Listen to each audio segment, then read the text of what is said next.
بسم اللہ الرحمن الرحیم نحمده ونصلي على رسوله الكريم اما بعد اعوذ باللہ من الشیطان الرجیم بسم اللہ الرحمن الرحیم۔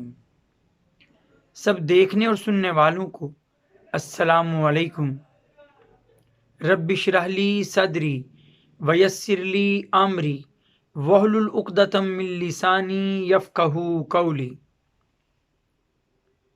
آج کی یہ ویڈیو بنانے پر مجھے ایک میسج نے مجبور کیا۔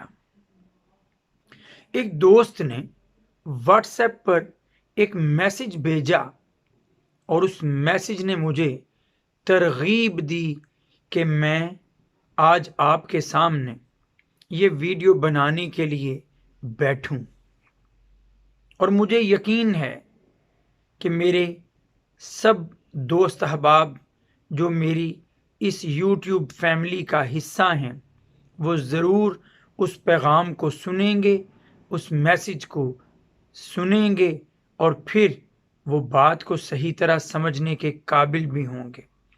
میں اس میسج کو ویڈیو کے آخر کے لیے چھوڑتا ہوں کہ وہ میسج کیا تھا، اور اپنی بات کو اس ریفرنس میں پہلے آگے بڑھاتا ہوں۔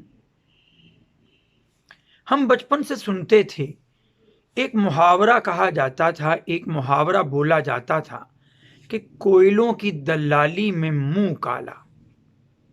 ہم رٹ تو لیتے تھے اس میسج کو، اس کہاوت کو، اس ضرب المثل کو، لیکن شاید اپنے بچپن میں، اپنے لڑکپن میں اسے سمجھنے سے قاصر تھے۔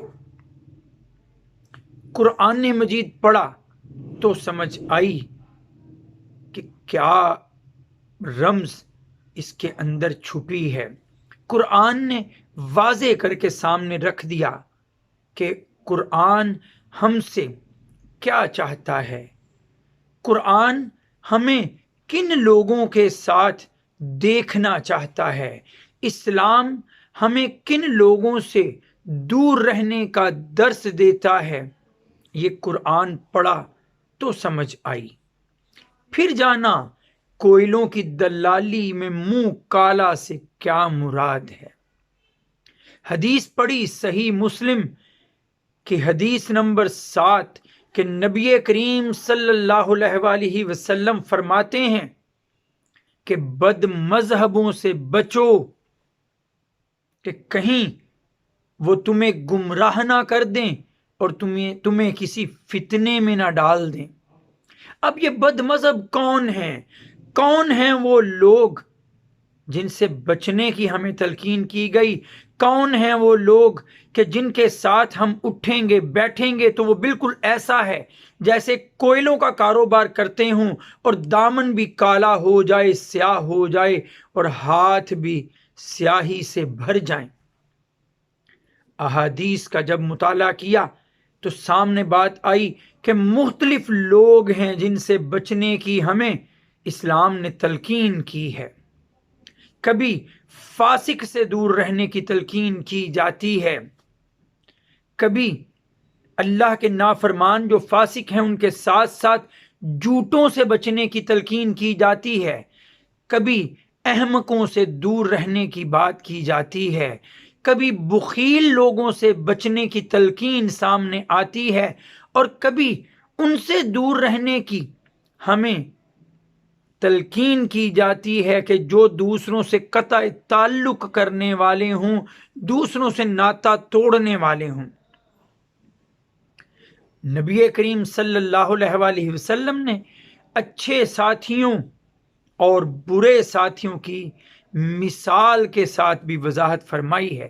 ایک حدیث کا مفہوم ہے کہ نبی کریم صلی اللہ علیہ وآلہ وسلم نے فرمایا، مفہوم ہے جس کا کہ برے دوست کی، بری صحبت کی مثال ایسی ہے جیسے لوہار اور اس کی بھٹی ہو، کہ اگر کوئی وہاں سے کالک کا کام نہیں بھی کرتا تو کم از کم اس کی بدبو اور اس کی سیاہی اس کے دامن کے ساتھ ضرور چپکے گی اگر وہ وہاں بیٹھے گا۔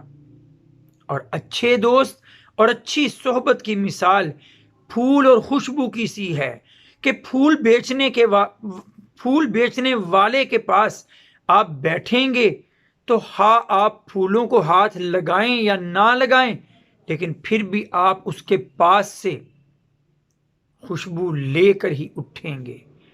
اور یہی میسج تھا جو مجھے آیا کہ گندم کے اندر جو کنکر اور دانے ہوتے ہیں وہ بھی اس گندم کے ساتھ ہی تل جاتے ہیں، انہیں الگ نہیں کیا جاتا۔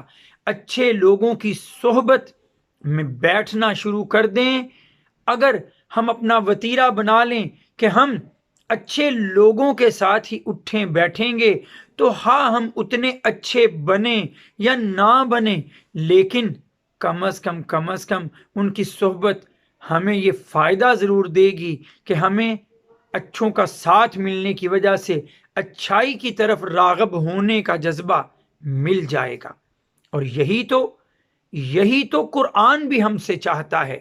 آپ قرآن مجید کھولیے، سورہ کہف کی آیت نمبر 28، اللہ تعالیٰ فرماتے ہیں وَاصْبِرْ نَفْسَكَ، اپنے نفس کو روکے رکھ، اپنے نفس کو جما لے، کن کے ساتھ؟ مَعَ الَّذِينَ يَدْعُونَ رَبَّهُمْ، ان لوگوں کے ساتھ کہ جو اپنے رب کو پکارتے ہیں، بِالْغَدَاةِ وَالْعَشِيِّ، صبح اور شام کو۔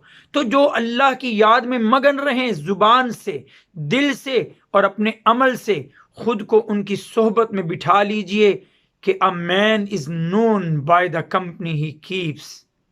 وآخر دعوانا ان الحمد للہ رب العالمین۔ السلام علیکم۔